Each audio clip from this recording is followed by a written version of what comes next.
white noise? Oh, yeah. I didn't realize the phone was asleep. That's how it happens. No, you're not doing that. Wake up. I was snoring.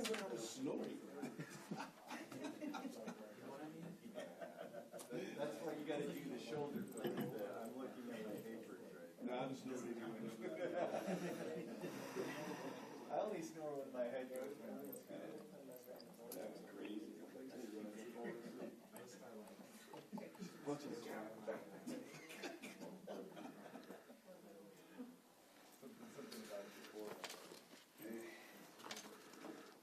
Good evening, everybody, and welcome. I'm going to do the oath of office for Commissioner John Hume. If you could stand, please. Okay. You can be John Hume if you want. If you can raise your right hand and repeat after me. I state your name. I, John Hume, Do solemnly swear do solemnly swear that I will support and defend that I will support and defend the Constitution of the United States the Constitution of the United States and the Constitution of the State of California and the Constitution of the State of California against all enemies, against all enemies, foreign and domestic, foreign and domestic, that I will bear true faith that I will bear true faith and allegiance and allegiance to the same, to the same, that I take this obligation freely that I did take this obligation freely without any mental reservation without any mental reservation or purpose of evasion, or purpose of evasion, and that I will and that I will well and faithfully well and faithfully discharge the duties discharge the duties upon which I am about to enter. upon which I am about to enter. Welcome. Thank you.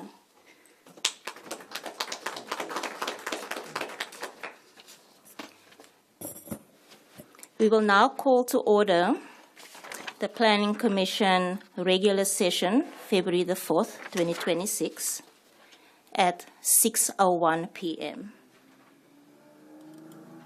I will go ahead and do the roll call. Commissioner Cambero, Present. Commissioner Chair for Law is absent. Commissioner Golden, Present. Commissioner Hume, Present. and Commissioner King. Here. We will now pass on to Community Development Director Flores. Good evening, members of the Chair. Robert Flores, Community Development Director. I have a request for this commission, if it's your will. As you heard, current Commissioner Filer is not here today, so we don't have anybody to run the meeting. So I recommend that we move item 3.1 up to address that item now, and therefore, if it's the Commission's will, select the chair and the vice chair, and then hand the meeting over to that person, if selected, to run the rest of the meeting. I'd like to make a motion. I'd like to make a motion for Mr. King, Planning Commissioner Mr. King. Actually, the recommendation is to move item 3.1 up, so we can elect this year's chair and vice chair, and we can address that item, and that, therefore selecting the current chair to run the meeting. So, So moved. We have a second? I'd like to second that motion. On favor of moving the agenda up and select our officers? agenda item 3.1. Do we have to take a vote? Can we do a voice vote? Yes. Aye? Aye. Aye. Any nays? No. Thank you. Motion carries 4-0. Okay. As outlined in our municipal code, at the beginning of every year, we select our planning commissioner officers. That includes a chair and a vice chair. It would take a nomination, acceptance, and also a vote of this commission to elect those two positions. So at this point, I would like to start with the chair for the planning commission for the 2026 calendar year. If I have a nomination, we can move forward with the election. Excuse me, just want to add, feel free to spitball, throw ideas around. Sometimes someone will get nominated that doesn't really want to do it. So it's iterative. So, feel free to discuss appropriately. Don't feel the need to make a motion right away. Okay. And you can nominate yourself if you'd like. That's not prohibited. I'd like to nominate Commissioner King to the position of the chair. Commissioner King, would you accept that nomination? With great honor, thank you. Okay, we have a nomination. Can we take a vote? Who is seconding that motion? I would second that motion. All in favor? Aye. Aye. Aye. Motion carries 4-0. Okay, we'll move on to the vice chair. If there's any discussion or if there's a nomination, I will entertain it. I'd like to nominate myself as vice chair. Okay, we have a nomination. Is there a second?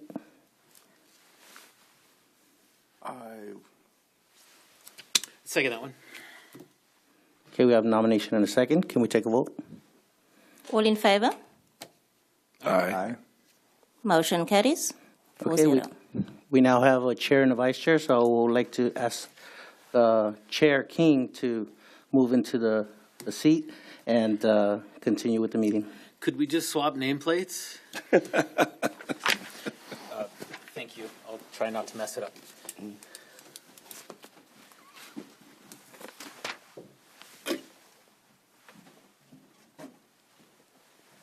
Thank you, Renee. Try to take it proud.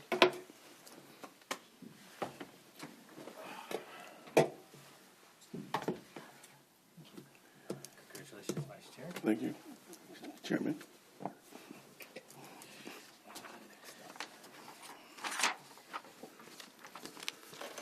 We will now ask Chair King to continue with the agenda. The next on the agenda is the flag salute.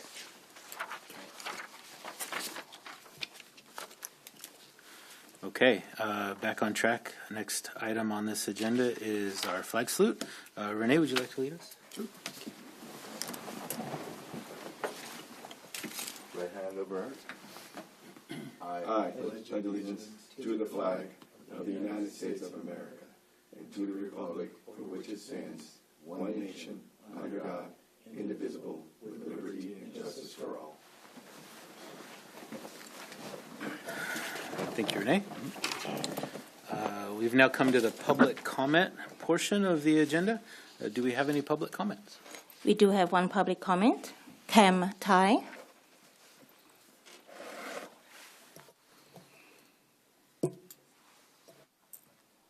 And that's not on the agenda.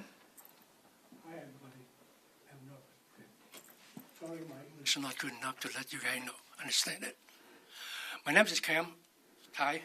I live at 23482 Avery Avenue, Marietta, California. My property is next door to the Wildomar. I am a stepchild between the two cities. I'm here to say to thank you to City Wildomar. Take it seriously or quickly respond to my concern. It's my concern here. I turned to letter to the clerk on yesterday. And the city sent out the inspector in the plate and take this morning. And here's the problem. And when the developer built the condominium down there, I'm not against them. I love them, right? But the problem is when they build a slab, the slab is too high without the protection of the slab. As you know, the last December, how many days of the rain, right? The water coming down heavier, and the slab without protection, debris and sand blow to down there again my property. The lucky it my property built up with the block. It's not the pole and the wood frame. That's why it's not broken. It's not coming over to fill up my property. See, I'm here to say thank you for all you guys is coming out, take a look at the thing. I hopefully, and they look at it and put the protection into play. Because as you guys know, this month and next month is a rainy season. I know how big the storm coming is there. And if the water coming down, it's happened again. then I'm concerned about my family and my property. But the inspector keep it law the good idea, excellent idea. But right now in possession, but I don't know how long it should take. See, but now I'm concerned about running season. That's why I don't want this happen again. You know, if everything going down, it's a mess. It's a cleanup. It's a nightmare. See, the damage has been done, and I don't. Hopefully, it's not happen again. Thank you, city again. All right. Thank you, inspector. Thank you for the water personnel. Thanks a lot for you guys. See you. If you want to look at the matter, I have the paper here. I think you can take that for the record. Okay. Thank you. Thank you for your comment, sir. There are no other public comments. I would like to submit a public comment. Although this is coming from the dais, I will be speaking as a resident of the city of Wildomar. Some of you may know, have noticed today that there were students out of our schools at an unusual time. They were expressing their First Amendment rights as they have the right to do. I just want to thank those students for staying peaceful and respectful. Also, thank you to RSO, the Riverside County Sheriff's Office, and our student resource officers who kept them safe and kept things from getting out of control. I think that was an excellent demonstration of how this ought to work. One thing that stood out to me, however, and that's the public comment portion here, is that students were walking up and down major thoroughfares that unfortunately did not have sidewalks or even good shoulders. And that's an item of concern that if our city council is paying attention tonight, I'd like them to hear about. That concludes my public comment. Thank you.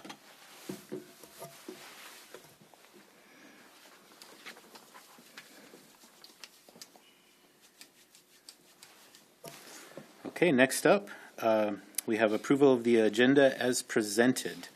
The committee like to approve the agenda, or are there changes? Mr. Chair, if I may, there's no additional changes besides the 3.1 that we moved up. Great.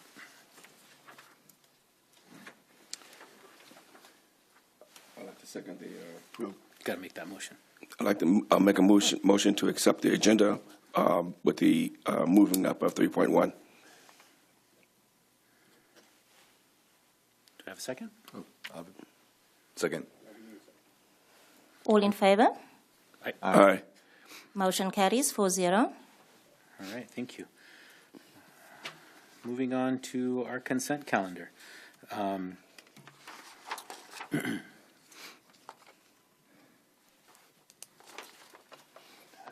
Our consent calendar includes item 1.1, the meeting minutes for November 5th. Did everybody get a chance to read that? Do we have a motion to approve consent calendar? I'll make a motion to approve the Planning Commission meeting minutes for November 5th, 2025. I second that motion. Everybody in favor? Aye. Aye. Motion carries 4-0. Thank you. We do not have any public hearings scheduled for today. So we can move on to general business. Having already accomplished item 3.1, we can step to item 3.2, which is the extension of time, number 3, for TTM 37156 and PP 160070. This is the Camellia project. We have a presentation by Abdu. Good evening, commissioners, public. I'll be presenting agenda item 3.2. I guess I have that thing here.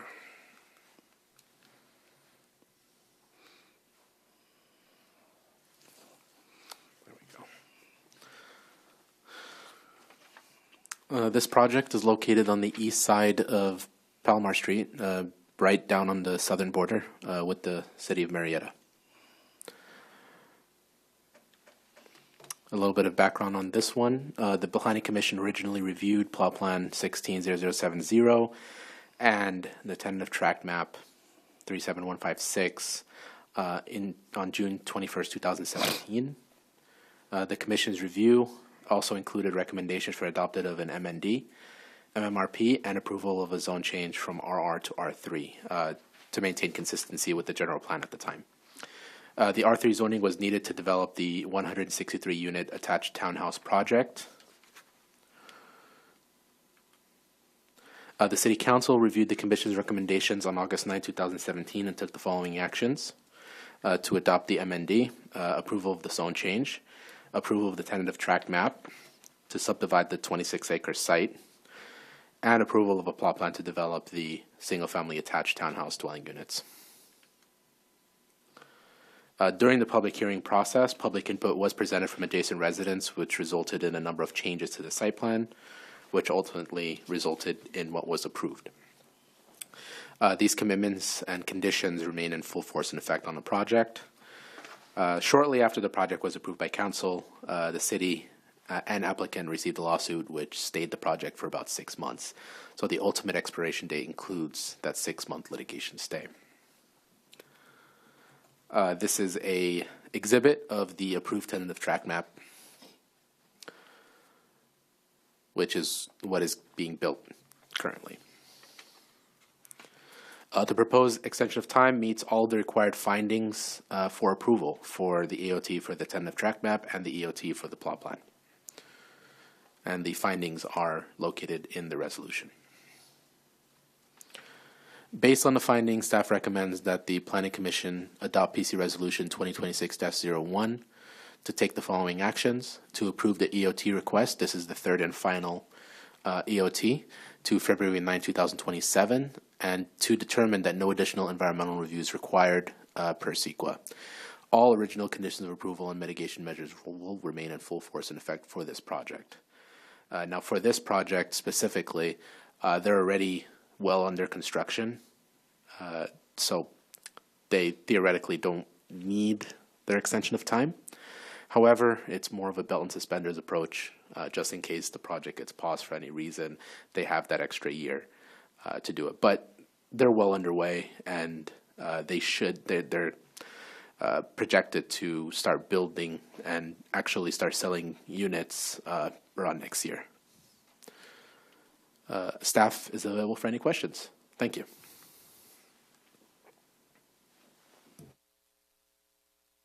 Are there any public comments? No public comments.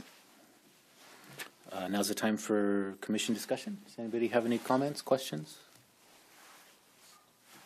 No, I'm good. All right, well, the recommendation is to adopt PC Resolution 2026-01, the extension of time. Do I have a motion? I'll make a motion to approve the extension of time, EOT number 3, for TTM 37156 and PP 116-0070 Camila project. I'll second that motion. All in favor? Aye. Aye. Motion carries 4-0.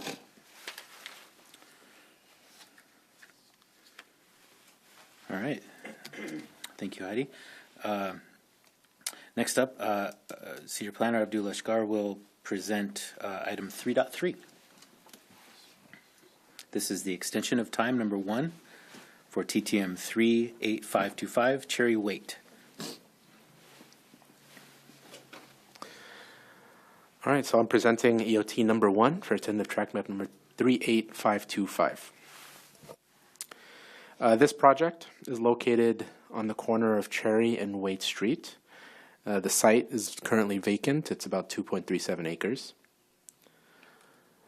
The Planning Commission approved tentative tract map 38525 on February 1st, 2023 to subdivide the property into 10 lots for single-family development. The tract map meets all of the minimum standards for R1. The lots range in size from about 8,100 to 11,000 square feet, which exceed the R1 zone minimum. And all the lots exceed the R1 zone minimum, and nothing is changing as part of this EOT. This tentative tract map exhibit is located as shown. There's a cul-de-sac and 10 lots. The proposed EOT meets all the required findings for approval. Now, as a recap, the findings for approval are that the project remains consistent. the project was submitted, the EOT application and fee were submitted on time. They met all of the required findings. Therefore, Planning Commission staff recommends that Planning Commission adopt PC Resolution 2025-15, taking the following actions to approve EOT request to February 1st, 2029, and determine that no new environmental review is required per CEQA. All the original conditions of approval remain in full force and effect for this project. And this is EOT number 1, which is for 3 years. They have 2 more requests after this, 1 for 2 years and the final one for 1 year. Staff is available for any questions.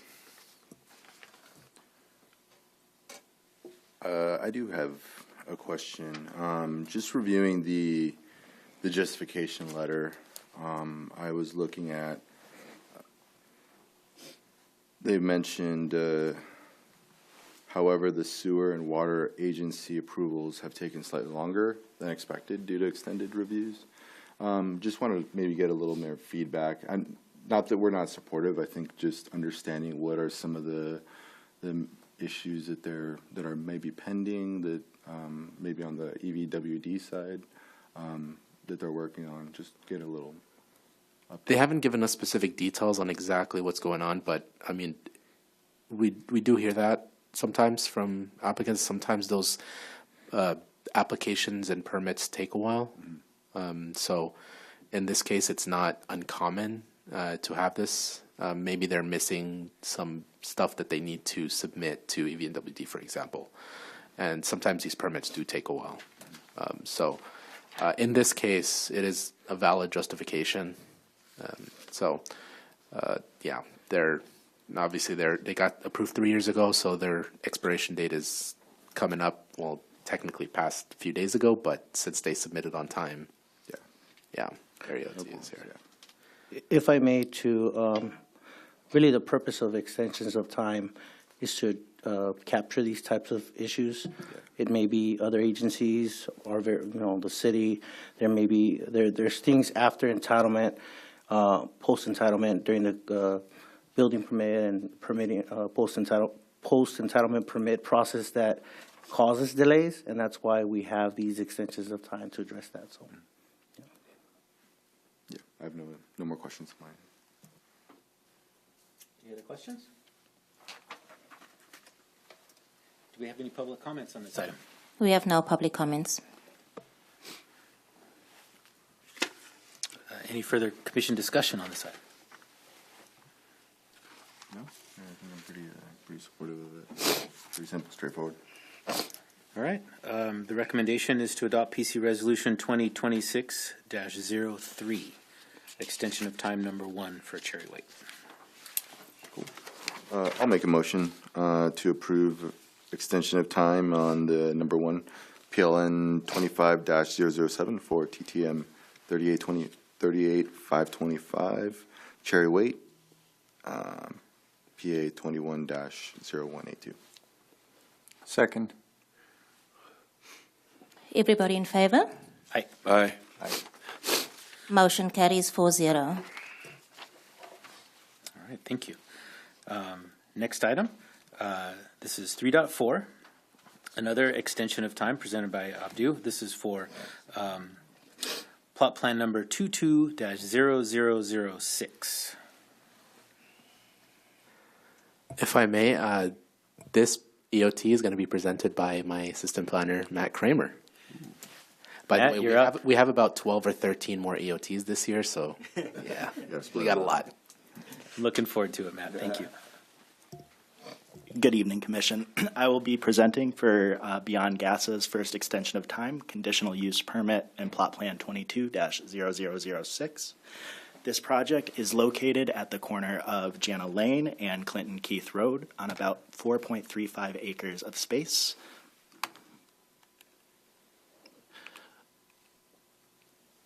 a little background on the property. This was originally approved April 5th of 2023. They are now looking for their first extension of time. They had proposed a 7,460-foot convenience store with car wash, 2 drive-throughs, and a 2-story, 17,312 square foot industrial warehouse building on the site. The proposed development does meet all of our minimum MI zone development standards.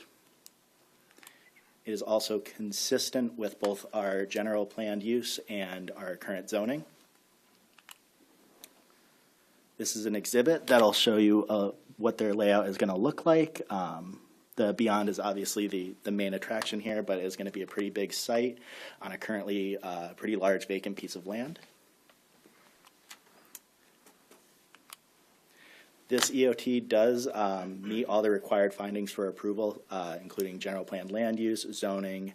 They did get their extension of time application in, and it is consistent. So based on that, staff recommends the commission adopt PC resolution number 2026-02, taking the following actions to approve the EOT request to April 5th of 2029 and determine that no additional environmental review is required per CEQA guidelines section 15162. And staff is open for any further questions. Questions from the commission? No questions. I think I just more would like to see this happen and move forward. I think a lot of the people in that area would like to see that Beyond come in, so no questions on my side. Are there any public comments? There are no public comments for this item. Okay, commission discussion on this item. I'm just looking forward to it. I'm good. I think Charles is. I'm looking forward. Right by my house. I'm looking forward to it. Yeah. I'd like to see it get started. Okay, well, the recommendation of staff is to adopt PC Resolution 2026-02. If I could have a motion. I'll make a motion to pass PC Resolution number 2026-02. My second. Is everybody in favor? Aye. Aye. Motion carries 4-0. All right, this brings us to item 3.5. This is a CEQA presentation for training for planning commissioners presented by Robert Flores, Community Development Department Director.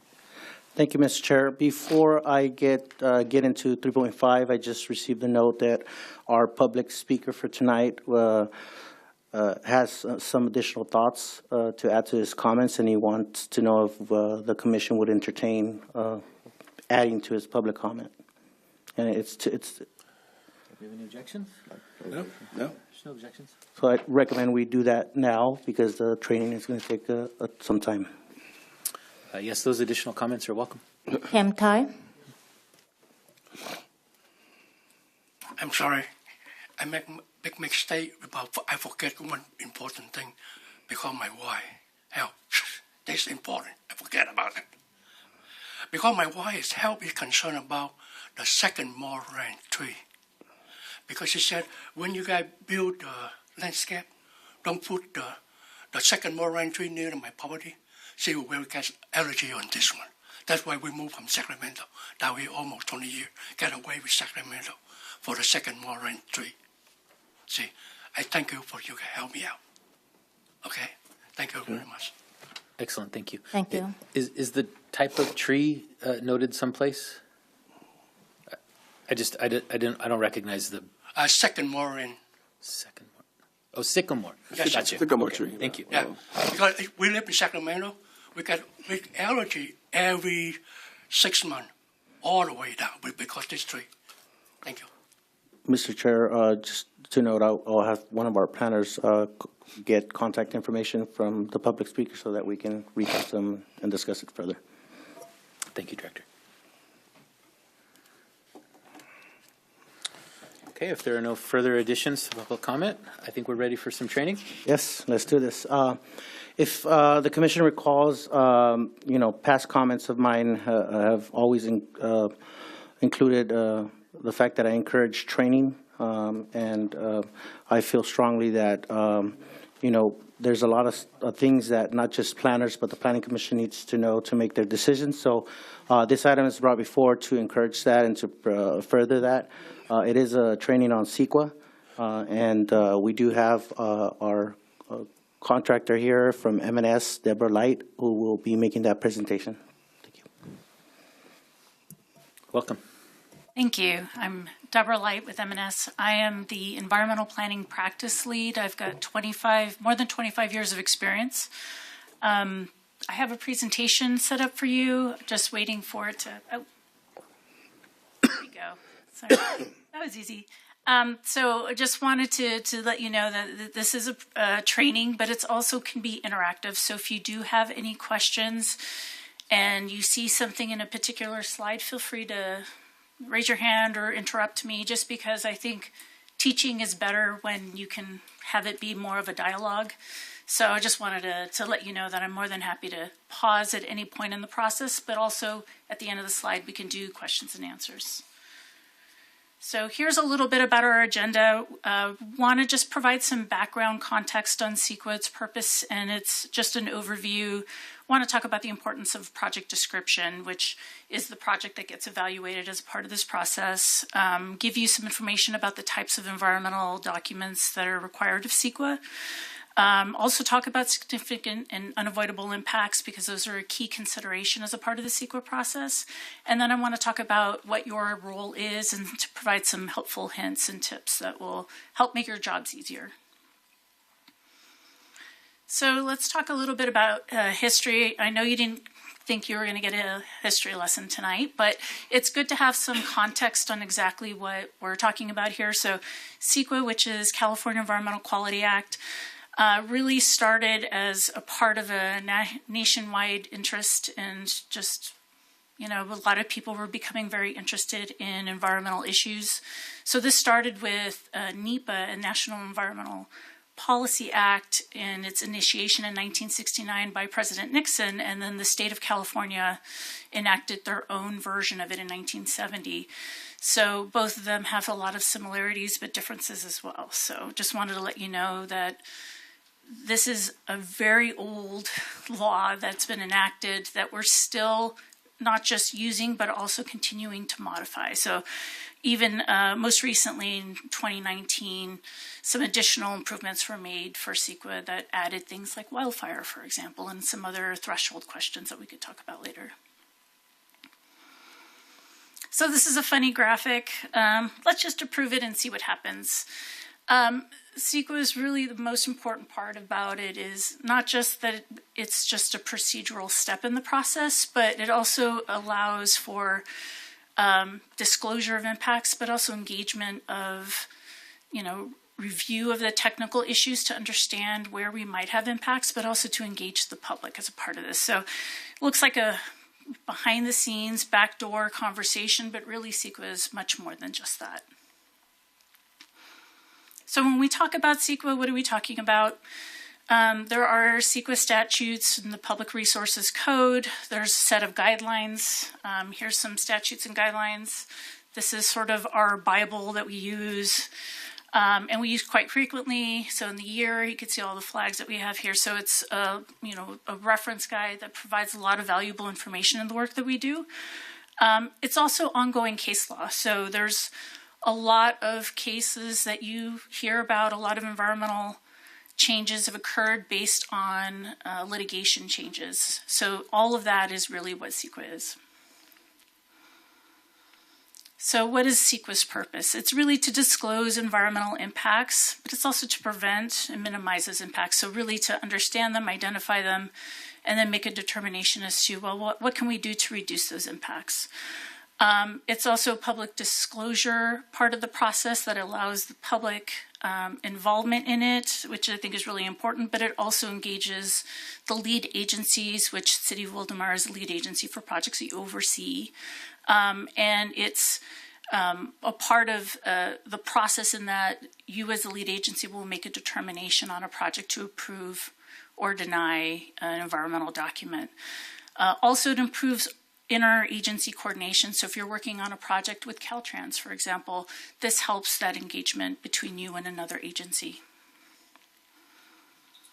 So what does CEQA do? So CEQA evaluates change. Here you have a project. How does that project change the environment? So it's changed from existing condition. In most general sense, if you have a vacant site and then you propose a project on top of it, what is the after effects of that change is going to be? It evaluates short-term and long-term. So short-term is construction impacts. So as you're working on the project, as you're modifying the site to develop that project, what are its impacts? And then long-term, the project is in operation. What does that mean long-term for impacts? It also means direct and indirect impacts, so what's happening directly on the site or what could happen off-site. Say, construction could cause odors that can filter to a neighboring use. Those are these indirect impacts there.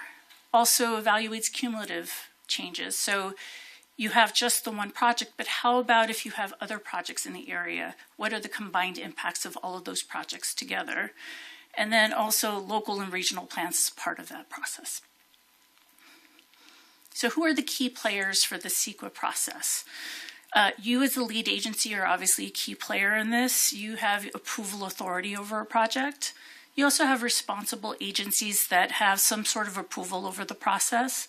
You also have trustee agencies, U.S. Fish and Wildlife, California Department of Fish and Game. So other agencies that have an overseeing authority on a resource that the project site might affect.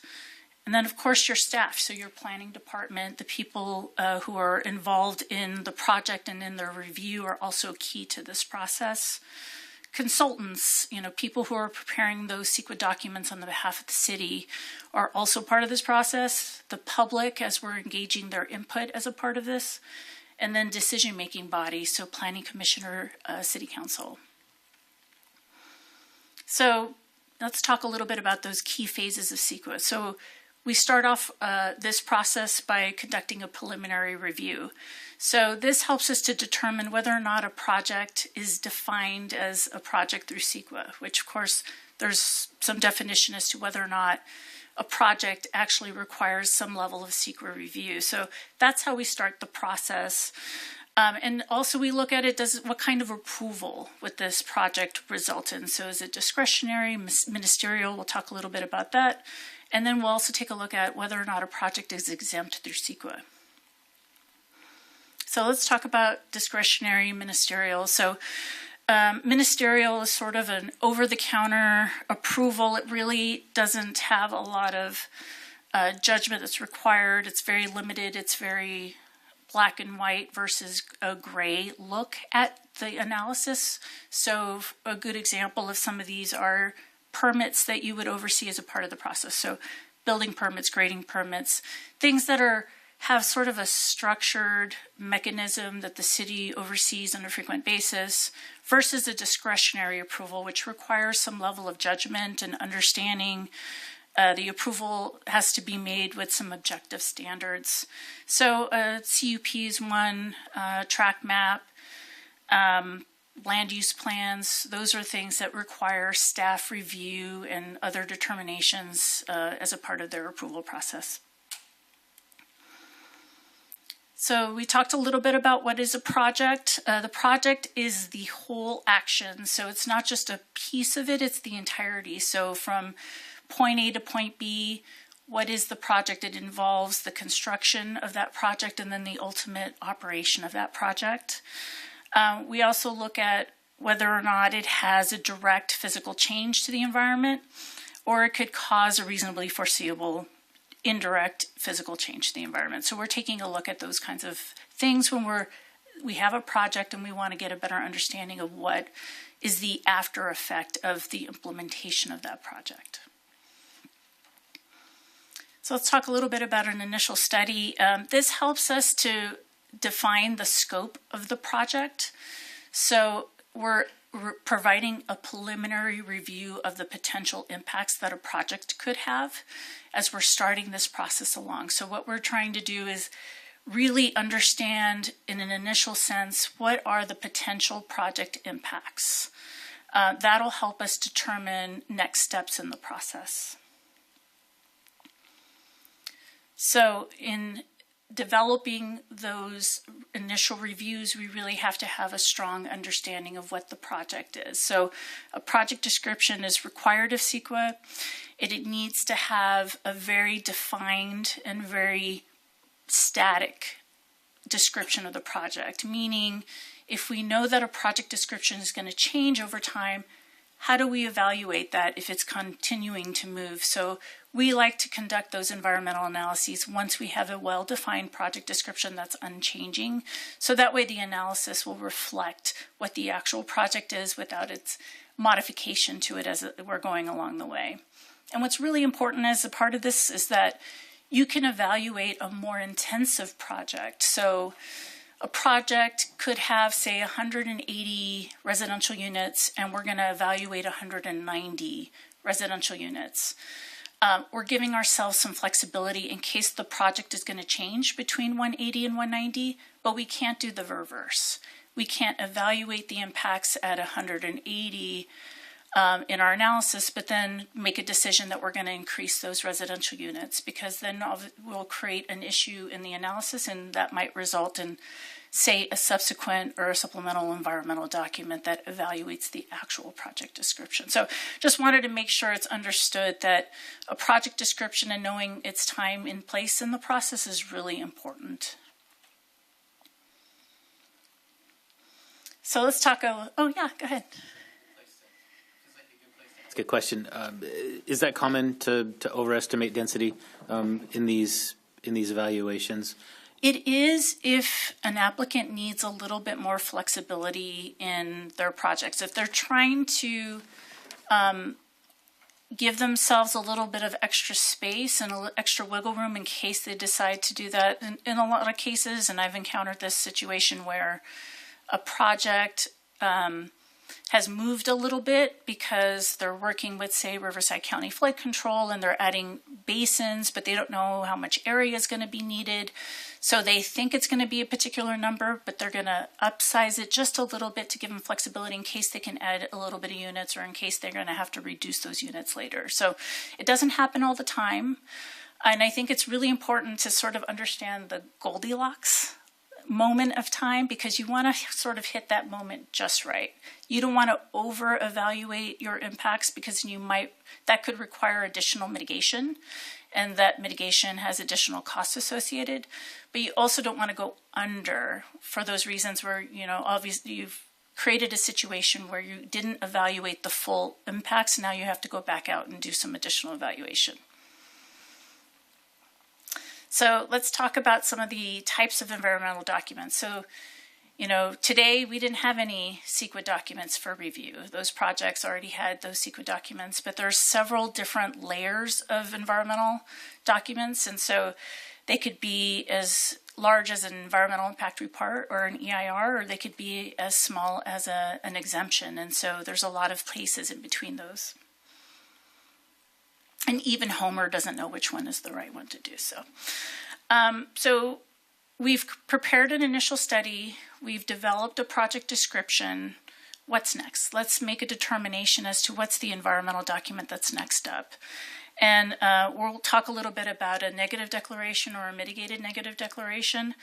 That's one step below what an environmental impact report is. And so a negative declaration is we're assuming that there's going to be no significant impacts, and we're assuming that there's going to be no mitigation.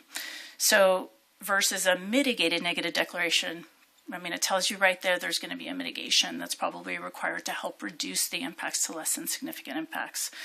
Environmental impact report will allow for significant impacts. It will also require any mitigation for any of those impacts. And then we'll talk a little bit later about, well, what if we have impacts that can't be mitigated? So that's also part of our discussion, but we'll focus on an ND-MND now. Oh, actually, I'm sorry. We'll talk a little bit about, now that we have a project, what's next? Environmental review must be taken, and that's part of this process. In a lot of cases, the city will engage a consultant to perform that environmental evaluation. We've seen other jurisdictions have applicants who bring in their own consultants to do the environmental review. And so there are several places of sort of choose your adventure. Project is determined to be exempt if there's, say you're looking at it and you're not seeing that there's a potential impact, and then there could be an exemption that's specific to a project, and you can exempt that project. Next step is you could prepare a negative declaration or mitigated negative declaration depending on the level of impacts, and if you think you're not going to have any significant impacts. And if you think you do have significant impacts, then the next step is an environmental impact report, which is sort of the largest level of environmental review that would be required. But I also want to note that there's additional types of documents associated with these. They could be supplemental or subsequent to an already adopted environmental document, so it could connect to it. It could update a component of the project. And then you can also do an addenda too. So that's another environmental document we could prepare. So let's talk about some of those projects that are exempt from CEQA, meaning you don't have to prepare an ND, MND, and EIR. You can prepare a notice of exemption for those types of projects. So we have what's called statutory exemptions. They're granted by the legislature for specific projects. And on the next slide, I'll show you some examples of those. There's also a categorical exemption. These are determined by the resource agencies to be exempt, but there are certain circumstances that have to be evaluated as a part of those. And those include, is the project going to have a cumulative impact? Is it going to have an impact on a historic resource? Is it affecting a scenic highway? Does it have any hazards? So those are the specific conditions that would have to be evaluated as part of a categorical exemption. And then there's also a general or a common sense exemption. So it is pretty much understood that there's probably no direct or reasonably foreseeable impact that could be result from that project. I also want to point out that there's other exemptions available. One of them is 15183. This is a streamlined environmental review that really allows for an exemption if the project is consistent with densities established by land use plans. And so it also has a mechanism that it's tying back to or tearing from an environmental impact report that was already adopted. What's also important is that it allows for any mitigation. So typically exemptions, categorical or statutory, don't allow for mitigation, but this one does. And we'll talk a little bit more about what some of the benefits of that one are. So here's a list of statutory exemptions. So if it's an ongoing project, if it's a feasibility plan or study that's being prepared, if it's an emergency project, even the Olympics is considered one of the statutory exemptions. Also of note is, certain pipelines. If you're updating a pipeline of a certain size and length, then that is a statutory exemption that could be used, or certain transportation facilities. Categorical exemptions could also be, if there's existing facilities or rehabilitation or replacement of a use that's going to not change the capacity. Those are all other examples of categorical exemptions too. So here's just a couple of examples to help you. So CEQA section 15183 is an exemption that a lot of agencies like to use because it has a lot of really good benefits. And you can see the types of projects that it falls within. I think the most important one is it's a development project anticipated in an existing plan.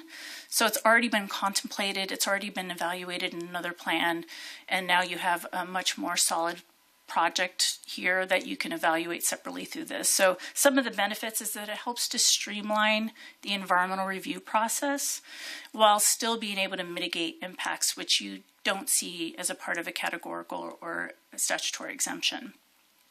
There's no public comment associated with this, so there's no requirement to involve the public for this type of review. It helps to implement the general plan mitigation policies and requirements. It ties back in and it contributes to plan consistency, which I think is really important. And it really helps to prevent repetitive environmental evaluation if you've already got a document that evaluated that. And it reduces the amount of environmental review that would be required.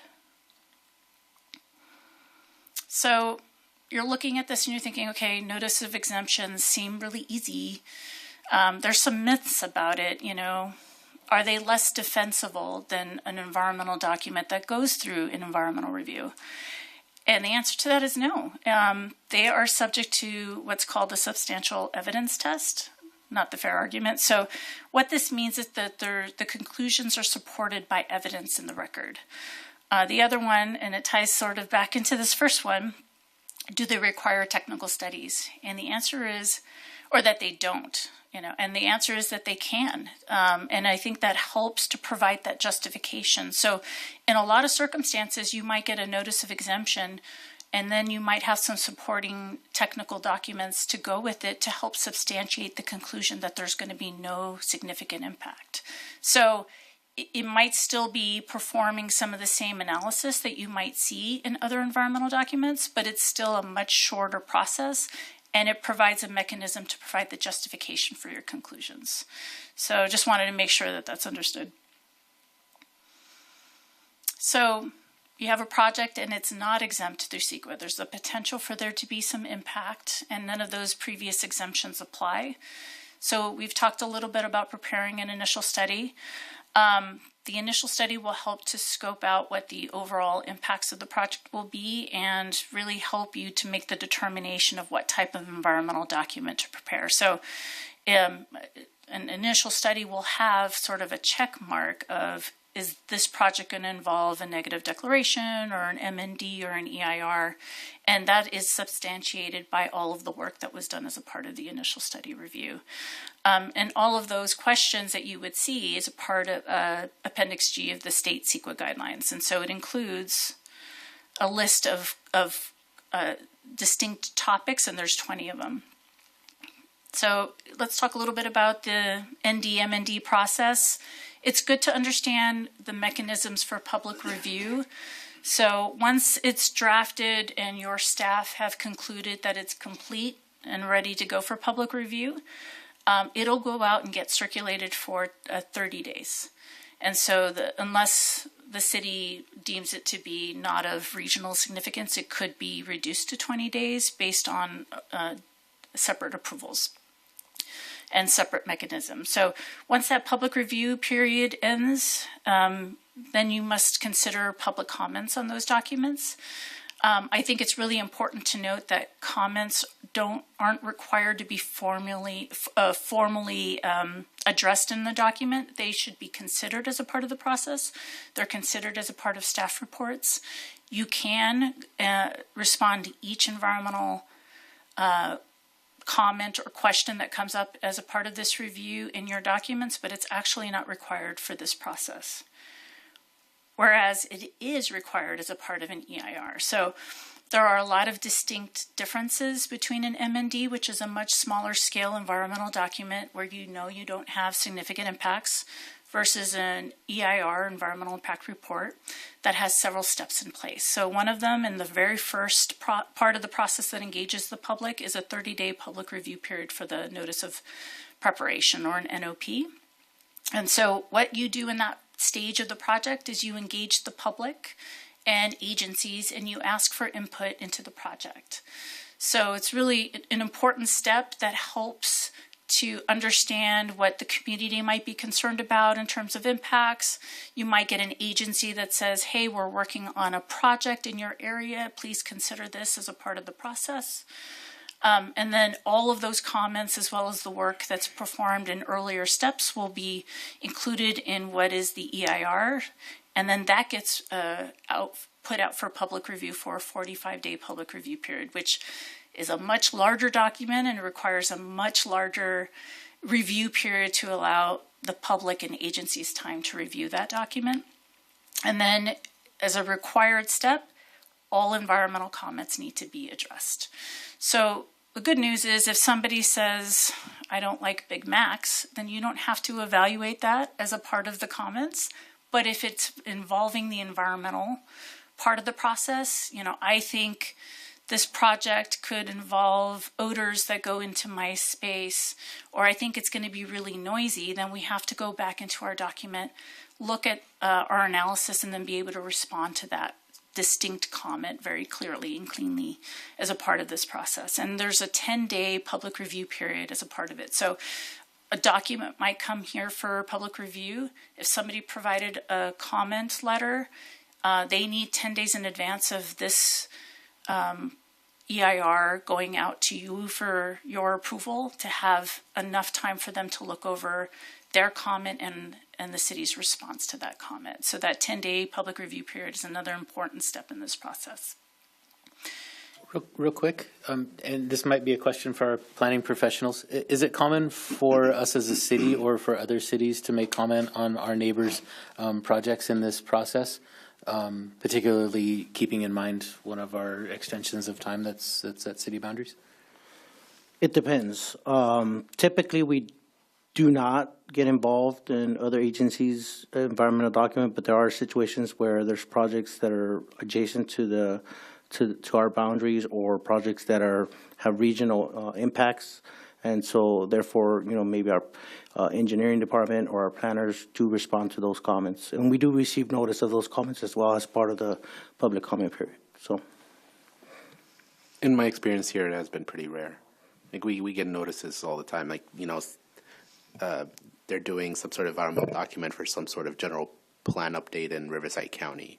So we're in the jurisdiction, so we'll get that notification, but it doesn't really directly affect us. So we're, unless it directly affects us, then we might comment on it. Awesome, thank you. Yeah, that's a great question. Question.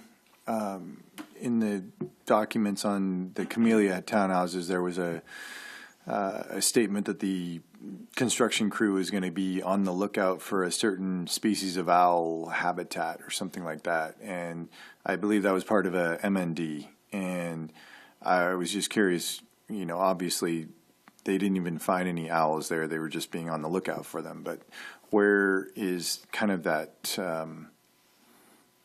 where's the line where it turns from an MND to, an EIR or something like that? That's a great question, and it's multi-layered. There's a lot of review that goes into this process. So it's great for this particular project where they did some additional studies that said there's no burrowing owl here on the site. That's that evidence, right? They needed to develop that evidence to help support the decision and to support the impact analysis that there wasn't going to be any environmental impacts. But to go to your point of, how do we make the determination of what environmental document would be prepared? That's what the initial study process is for. So it is a series of questions that helps to create an internal initial review of certain things. So it'll ask several questions, and then planners, professionals, sometimes air quality or noise specialists, traffic engineers are helping to write those.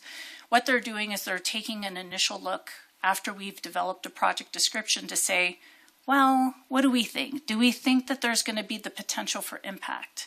And if there is the potential for impact, then that's where we make the determination. If we can't say definitively that there's probably going to be no way we don't impact this, then we know, there's enough uncertainty to the potential impacts that we're going to do a full evaluation of this project. So it just takes a lot of that understanding. And so a lot of cases we're evaluating the technical areas even before we get to the point of, say, preparing the initial study. We're already starting the process of developing our analyses, developing approaches for it. So all of that stuff happens really early on in the process. So if you were to look at the dates of, say, when field work started, you'll notice that it could be well in advance of any of the environmental documents you see, because they're trying to gather information to understand what the potential impacts might be.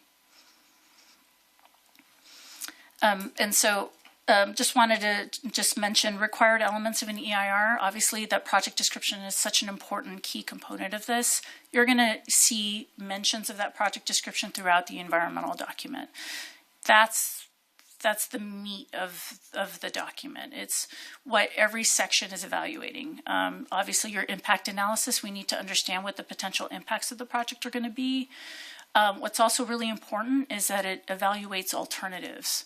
And those alternatives are developed to also address, potential reduction of impacts. And one of the required elements is you have a project and you need to evaluate a no project alternative, so you have something to compare. If you do or don't evaluate the project, what's the comparison of those impacts? And then, of course, cumulative. So, what is the project impact in addition to any other project that could, be in the nearby area? And I think that's why a lot of jurisdictions will send their environmental documents to you, so that way they can really help in understanding the cumulative impact. They want to know what projects are in your area that could affect their projects. So I think I probably mentioned this, but project description, environmental setting are really key to the environmental documents. And the reason why I included this graphic here is because this is early on in the process where you're scoping out the EIR, preparing the notice of preparation. That's the point where your project description needs to be pretty static. So even though there are several additional steps in this process, that's the moment where you have a project description that you're not anticipating to change, because you change that project description, it could result in changes to the analysis. You might have to redo the analysis. So what determines a potential impact? I think that's really a difficult question to ask and get answered. A threshold of significance is a given environmental impact, and it's really the level of the effect above what your lead agency, what you would determine as and consider as an impact to be significant. So anything below it would not be significant, anything above it would be significant. And so there's a lot of great guidance on this one. There's CEQA guidelines 15064 of this document that can talk to you a little bit about that, but I've just summarized it here. So just so you know too, the thresholds of significance can be qualitative or quantitative. So qualitative is something like aesthetics. You're going to add something to a park. It's already a park, but you're adding something to it. So when you're looking at it, what's the change? It's really up to your objectivity to say what that change is going to be, versus something that's quantitative, which is more numeric. So air quality is going to have pollutants that get dispersed in the air. Modeling will tell us how much that will occur, or say you perform noise measurements and you have noise levels, and then you add the project, and then you model what the difference between existing condition plus the project. So those are numeric thresholds of significance that help to make that determination of impact. And so here's a graphic that sort of says where we fall within that. So you have your threshold of significance, which is that line. So anything below it is less than significant. And if you need mitigation to help you reduce that impact, then it would be less than significant with mitigation incorporated. Versus if you have impacts that go above that threshold of significance, then you have a significant impact. So there's, that defined line. And these thresholds of significance are in CEQA. They're, guidance documents there, but they can also be found in your general plan. For example, how much park space are you including in your, housing development? It's how many acres per resident. And so that's something that you might find in your general plan, that it can be used as a threshold of significance. Your municipal code also has that. So say you have a time period in which noise is allowed, and if you were to perform construction outside of those, then you might be creating a new impact, and then you're above that threshold. A good other example of thresholds is South Coast Air Quality Management District provides specific thresholds for air modeling work. So if there's certain pollutants, and each pollutant has a particular amount of pollutants that are acceptable, and anything more would be an impact and anything below would not. So here's those questions, and these are the thresholds that you would see in their initial study in your checklist. So an environmental document, whether it's an MND, ND, or an EIR, would evaluate each of these environmental topics, from aesthetics to wildfire. And just so you know, wildfire is a newer topic that was added in 20 19. So that was one of the changes that were made for CEQA to include that topic. So for impacts, we've talked a lot, but there are specific determinations of significance that you'll see pretty regularly in the environmental documents you might review. So one of them is no impact. And so a good example of that would be you have an industrial project that's tied to sewer. And one of the threshold questions is, do you have any septic or any alternative, form of, that kind of utility use? And so the answer would be no. There's no septic proposed. That's a no impact. Less than significant is there's, a potential for change. Say, by example, for the park, there's going to be a visual change that's going to make it different than what you saw previously. So it's less than significant.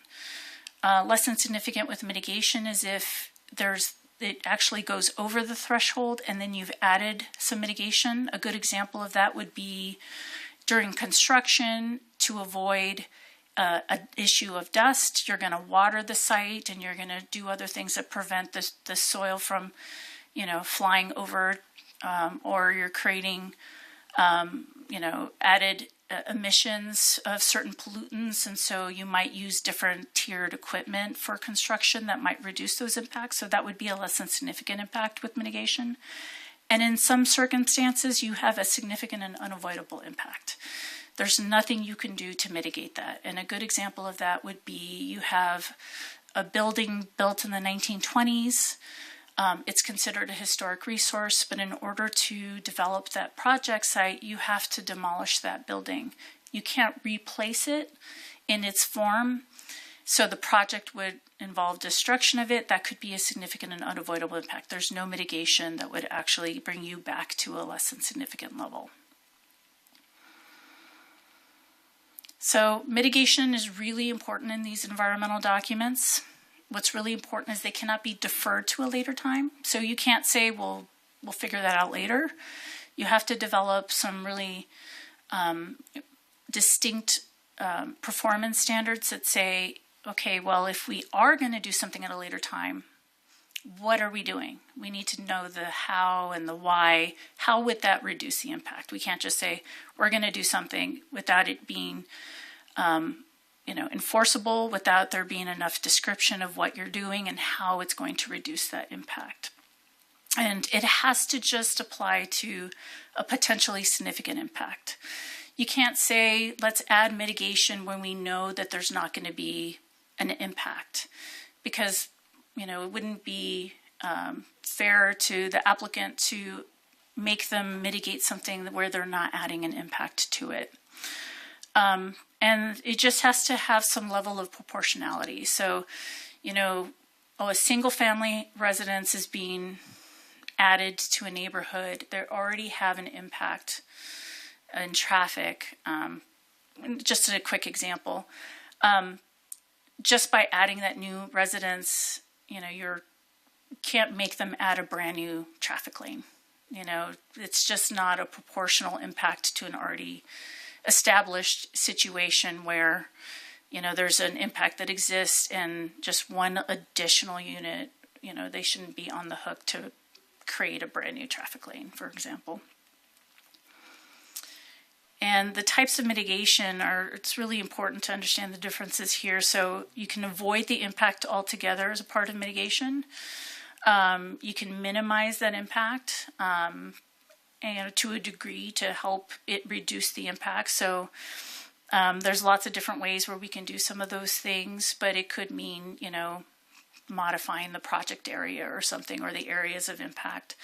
You can rectify by repairing, rehabilitating, or restoring an area to its previous condition as a part of that. You can reduce or eliminate that impact over time, say you're changing the construction schedule to reduce that impact. Or you can compensate or offset it by saying conserving property or conserving, a particular biological resource somewhere else. So we're sort of nearing the end, right? We've done all of the technical work. We've engaged the public as part of the process. Well, what's next? How do we approve it? So city councils, planning commissions, they determine, make the determinations for approval or even denial. They make recommendations on the environmental documents. And it should be noted for an EIR, you might need a statement of overriding considerations and findings. That helps to conclude sort of that process. And what's really important to that process is if you have an impact that you cannot mitigate, it doesn't stop a project. You can still pursue the project. It could still get approved. It's really just disclosing what the potential impacts would be, but the agency would have to justify the acceptance of those impacts. So you have to do the statement of overriding considerations that looks at the project, it looks at the objectives, and then it does a comparison of what the project's impacts are, talks about what the benefits of the project are in weighing out the potential impact. So there's some justification and findings. It looks at every single impact and the mitigation, and it describes why it's needed and what it's doing. So it's a bit of a process to include all of that as a part of the process, but it doesn't say you cannot build a project if you have significant and unavoidable impacts. It just means there's additional justification that need to occur as a part of the process. So what's your role in this process? Really, it's to dedicate time to review staff reports and environmental documents and to understand what it's saying. It's understanding the findings that you're making as a part of the process. Part of what you're doing is also asking questions. You're asking questions of staff, you're asking questions of consultants to get a better understanding of what the potential impacts are if there's any confusion. And it's really a disclosure tool. So, use these documents to help with transparency in this process. So, your part is to also engage public participation, ask, for what the comments are that you're hearing, during those meetings, and then taking those into consideration as a part of your review. And, at the end of this process, you're coming to a determination as to whether or not maybe you're going to accept the findings, whether you're going to approve, whether you're going to deny, or whether you need additional information to help you make that decision later on. And I just want to acknowledge planning staff is really important in this process. They're doing a lot to oversee the environmental process and to ensure compliance with CEQA and other, city processes. They're facilitating the public involvement by making sure the documents go out for public review. They're answering any of your questions. They're supporting, the Planning Commission with recommendations. So they play an important step in this process. And so I've developed here some tips that might help you in your review of environmental documents. My biggest first step is give yourself enough time to review those documents. Environmental documents can be pretty lengthy. So what I would do is I would focus on reviewing the project description and a summary of impacts. So EIRs typically have a very extensive executive summary, and that's a great location to find really comprehensive environmental information to help you understand what the project is, what are its objectives, what's the impacts, what are your mitigation, what are the key issues of controversy, what are your alternatives, what is the outcome of the analysis. So it's a really comprehensive look. And then if you have any questions, you can focus in on the topics that are most meaningful to you. In many sense, you might have constituents who are really interested in a particular topic. They're sick of traffic, or they think, air quality is bad in their area. So you might want to spend and focus a little more time on those particular environmental topics to help you, get a little bit of that additional context and background to help you in your decision making. I also recommend that you verify the conclusions and make sure that they seem like they're supported by evidence. So you'll see environmental documents have sort of a rhythm to them. We'll talk about the regulatory environment, the environmental setting, what are the thresholds of significance, and then we'll have impact conclusions and the analysis to go with it. So, it's got a very regimented sort of structure that helps you to kind of get from point A to point B. And then ask questions. So sometimes you might want to ask questions of yourself as you're reading the documents or even of staff, what evidence supports this conclusion? And if you can't find it, then maybe that's a good time to ask a question about, I think I need more information. And, it's okay to ask for those kinds of questions. You could ask yourself, how did the mitigation address those impacts? And I think this one's really important. What are the site community issues? So you're aware of those, because you live in those areas. You might also have good relationships with the folks in those areas. They might have already expressed some interest or some concern about something. So that context can help you in your review of these environmental documents as well. I also recommend you create a checklist or a cheat sheet or other reference material. This is a really important document for me. I like to review and reference it as often as I possibly can because it provides the distinct details that I need to help me do my job. But maybe, if you need a cheat sheet of some common terms that will help you to understand the process better, maybe a process of, what's required of this environmental document or that environmental document. There's a lot of really great information that's available online that the state has and that certain agencies have. That might be a good tool. Consultants like us can create something for you that helps you, maybe a checklist of, does the document do this, that, and the other thing? And, are there mitigation? Does it make sense? Are there conclusions in this document to help you in your reviews? So we can create those kinds of tools for you to help you in your review. And really, your role is to review for adequacy and to make a defensible decision regarding approval. So you've taken a ton of information as a part of this process. You've reviewed those documents, you've reviewed the staff reports, you heard the staff reports that staff provide, you hear public comments. Your job is to take all of that information and then to come up with a decision on the project, whether to approve or deny based on all the evidence in the record. So there's a lot there for you to do, and obviously your staff is here to help you, as well as consultants can help you through this process as well. So that really concludes this. I know it's a lot of information on a late night, but I'm more than happy to help with any other questions you might have. Thank you for that fire hose of information. Are there any questions? Well, to digest. Just quickly, MNS or maybe you, do you have a relationship currently with the city of Wildomar? We do. We have a relationship with, we've worked with Robert, and we've got some projects that we've worked on in the city as well. Yeah. Okay, great. I just wanted to be sure of that before I ask for a copy of some of those slides, at least the last conclusions. I think there's some points in there that I wasn't fast enough to take notes on. I think are pretty important for us to keep track of. I also provided a PDF of the presentation. Yeah. So. I have a copy of that. It is public record. We can share that with you. Solid. Thank you. One of the exemptions you mentioned was the special code one. That if it's part of the general zone land use plan, according to the general plan already passed by the city, if the general plan passed by the city was done with an EIR, is our general plan done with an EIR or? Yes, latest adoption of our general plan or comprehensive update was done in 2024, at the end of 2024, and that did include an EIR.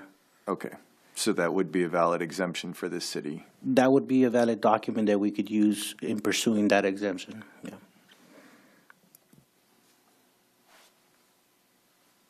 Any others? Great, thank you very much for the presentation. Thank you, Deborah. Thank you.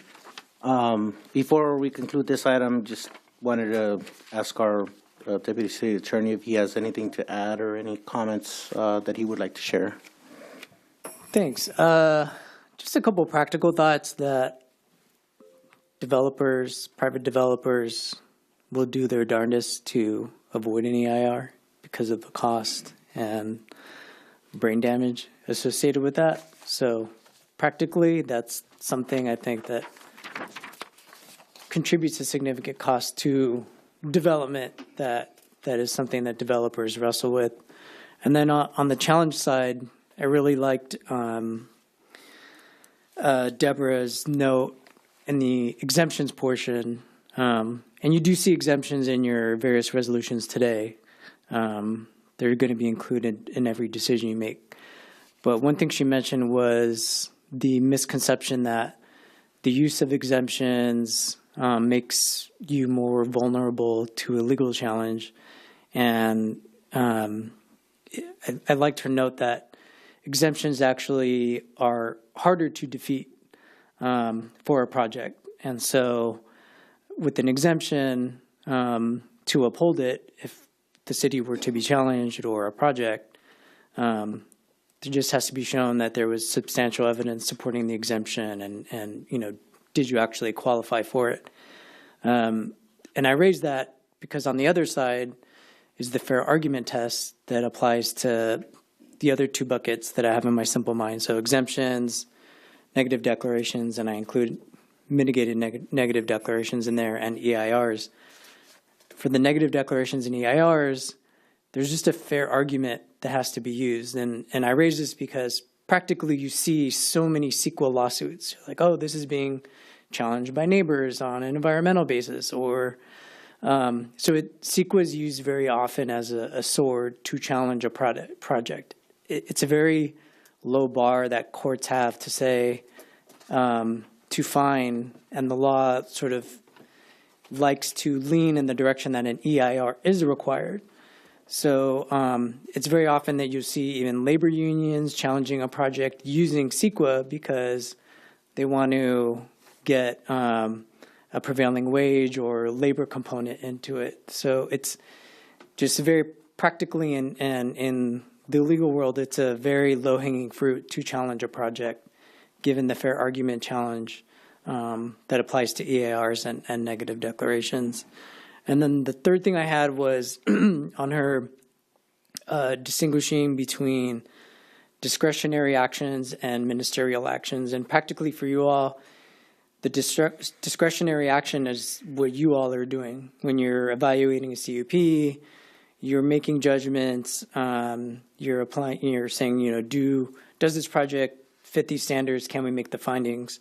After that is when they go to what Robert was describing earlier as post-entitlement permit process. When they go to the building department and try to get a permit, that permit is black and white, pretty much a box checking exercise.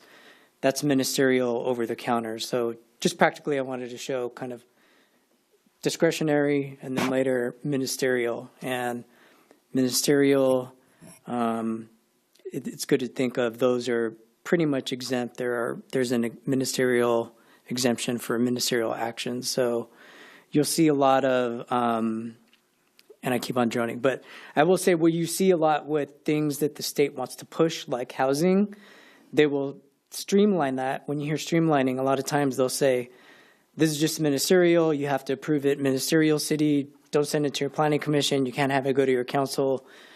This is just going to be an objective box checking exercise, and they can pull a permit with building. So you see this with solar. You're seeing this more often with Sacramento telling us that we have to approve housing ministerially. So I just want to add some color. Thanks for the opportunity, Robert. Yeah, of course. That concludes the presentation. I hope it was helpful. I will definitely share the slides, and I want to thank Deborah again for her presentation, and move on. Thank you, Director. Thank you, Deborah. This is a receive and file, so we have received and filed. Next item, Planning Commission communications. Do any of the commissioners have anything they would like to share with the public and the rest of us? Nothing on my end. Nothing specific on my end. All right, moving on to the Community Development Director's Report. Robert? Thank you, Mr. Chair. I'll try to make it quick so we can get out of here soon. Just a few things. First and foremost, I'd like to welcome our new Planning Commissioner. Look forward to working with you. Secondly, I would also like to congratulate our new Chair and Vice Chair. Again, look forward to working with you too. And then, unfortunately, I want to make an announcement that we are losing one of our team members. Matt Kramer is leaving the city, so I want to thank him for all his hard work. He's been a valuable member of our team, and we're going to sorely miss him, but there are big shoes to fill, but we are going to be recruiting for a planner to fill that role in the near future. And that's about it. I had to make sure he had at least one presentation before. Thanks for the swan song, Matt. He did a great job, by the way. He Killed it. yeah. Best of luck. Thank you for your service to the city. Next up, we have our city attorney's report. City attorney's report, Mr. Vasquez. Other than welcoming Commissioner Hume, had a great kind of orientation just to get him associated with what to expect tonight. So very different on the field, but happy to have you. I appreciate your questions earlier. And congratulations, Chair King, Vice Chair Golden.